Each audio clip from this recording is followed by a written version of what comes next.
I love AI. Do you use AI? What if I told you that you could build a fully functional deployed web application without spending a single penny on hosting, servers or fancy software? Yep, you heard me right, free. In this video, I'm going to show you step by step how to leverage the powerful free ecosystem of Google, tools you probably already use, to create real, working web apps that you can share with the world. Whether you're a small business owner, a student, or just someone with an amazing idea, you don't need a huge budget to get started. The tools we require today are 1. A Google account, 2. Google Gemini, 3. Google AI Studio, and 4. A GitHub account. So let's dive in and unlock the power of free Google web app deployment. First, go to google.com and on the landing page, click Create an Account. In here, enter your details, your name, test, let's call it test TED.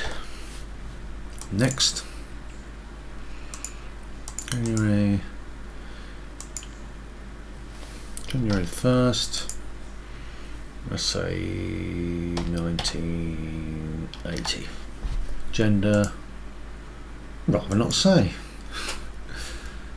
Next. For the purpose of this, I'm just going to accept the one they offer here. Then put in a strong password.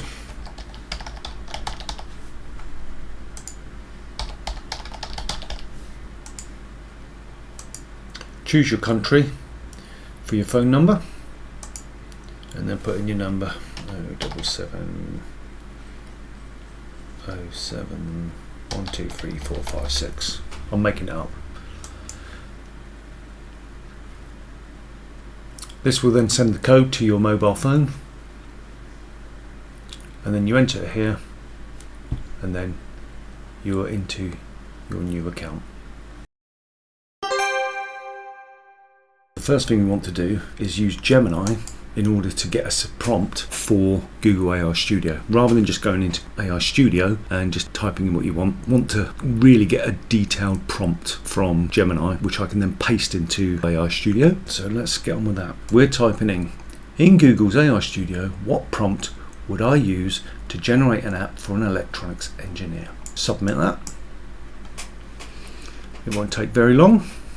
What we next need to do is copy this prompt and paste it into Google AI Studio. But rather than use the copy function down here, I recommend manually highlighting the text you want and copying that. So I'm going to start from here and scroll down to the bottom, right click and go copy. You can of course press Ctrl C on your keyboard or Command C on Apple devices, but now we have the prompt we need. So let's move over to AI Studio. And here we are. This is the landing page. We need to go to the build option on the left here. And in the window here for describe your idea, this is where we paste in the text. The model you want to be using is Gemini 2.5 Pro. We can right click and paste in the text, or Control V to paste, or Command V on Apple. And then simply press build. Now down in this corner here, you will see the actions it's taking. So it tells you how long it's running for. At the moment it's just thinking. You can see it's actually now building the files. And if you click over onto the code option here, you'll see all these files being built. So we'll leave that for 2 or 3 minutes and then we'll come back to it. And look what we have. All of that took 89 seconds. Unbelievable. What you will see here is all of the options. And now we need to test. You just put in colours in here. You have to put in 4 or 5. So whatever resistor you've got, you just check the resistor and that tells you exactly what resistor you need to replace. An Ohm's law, let's put in 240 volts with a current of 30 amps. Click calculate and we get the resistance. You can copy each of these. Obviously you can highlight and write and copy and paste. Finally over here we have a capacitor value lookup. And there we go. Save the calculation. That will put it into your history. Everything seems to be functioning correctly, which is good. The next thing we need to do is put in some follow-up commands. 5 main ones that I tend to use. I will go through them now. The 5th one is mandatory. You just have to do it. Otherwise you're not going to be able to display it on the web. So let's start with prompt number 1. Change the title to say Ted's World Projects. Obviously you just want to replace what I've got there, Ted's World Project, for your own branding. And let's see what happens when we send the prompt. You can see here it's actually updating the index HTML, the metadata and the app TSX file. That's all done, and as you can see it's updated that. This next command can be hit and miss, so be careful with this. We are going to go with modernize the style. We don't need to worry if we don't like what it returns. We can tweak it afterwards, but you can always use the restore checkpoint so you never lose your work, which is fantastic. So let's send that prompt, see what it gives us. Right, okay, that's complete. You can see it's made these gradients. That's a nice little touch. I think they've done the same with the fonts, and they've changed the background to a totally black background.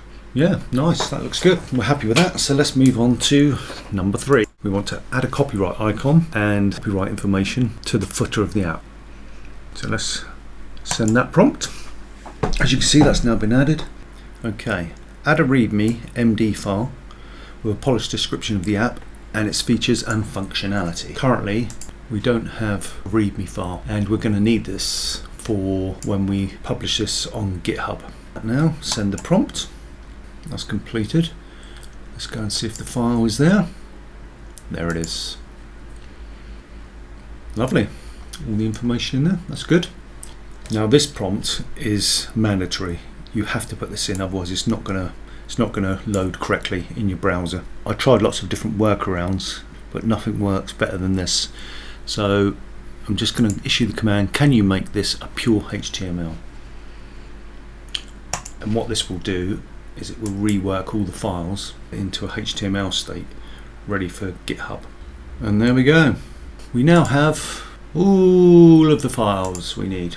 First thing we want to do is click save. Now there's not a save option as yet, so you have to save a copy. So I'm going to save a copy. This will copy it to your Google Drive, so you've always got a backup in your Google account, and you can use whatever account you have. Save, and then we need to download the entire app. Now we're ready to move over to GitHub. Go to github.com. In the top right hand corner, click sign up, and then on the sign up page click continue with Google, enter in your appropriate Google account and hit next, enter your password next, and then hit next. Once you've logged in, you will be landing on this dashboard. Now the first thing we need to do is create a new repository. In here we're going to give it the name Test TED. Just give it its description, your essential guide. It has to be public. Now you can add the README file here, or you can just use the one that we're going to upload.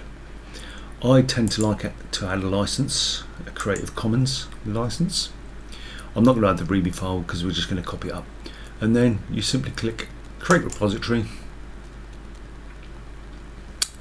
and that brings you to this page. So you can see you've got the license file that we added, and that's it. So the next thing we need to do, we'll get our downloaded files, open up the archive, grab all the files and push them up to the test TED. Now there's a couple of ways you can do this. You can either go add file and then just go upload files, and then you just click here. But a better way to do it is to download the GitHub desktop app, which is here. In here you can see all of the apps I've created so far. So what you need to do is go add, clone repository, and then make sure this tab's clicked on the github.com tab, and you've got a full list here. And as you can see here, I've got the test TED that we just added. I'm going to click that and click clone.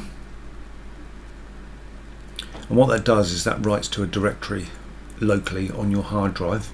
We need to then fetch the origin, so this is going to pull down the files. So we've fetched it, and we can see the files are in a folder that's been created, test head. First of all, we need to open up the zip file that we downloaded and then select all of the components, and then I'm going to drag them into the folder, and there they are. Now when we go back into the GitHub desktop application, you can see it's updated here with 24 change files. So what we need to do next is send this up to GitHub. You have to write in a summary, so I'm going to put in first commit, and then I'm going to select send files to main.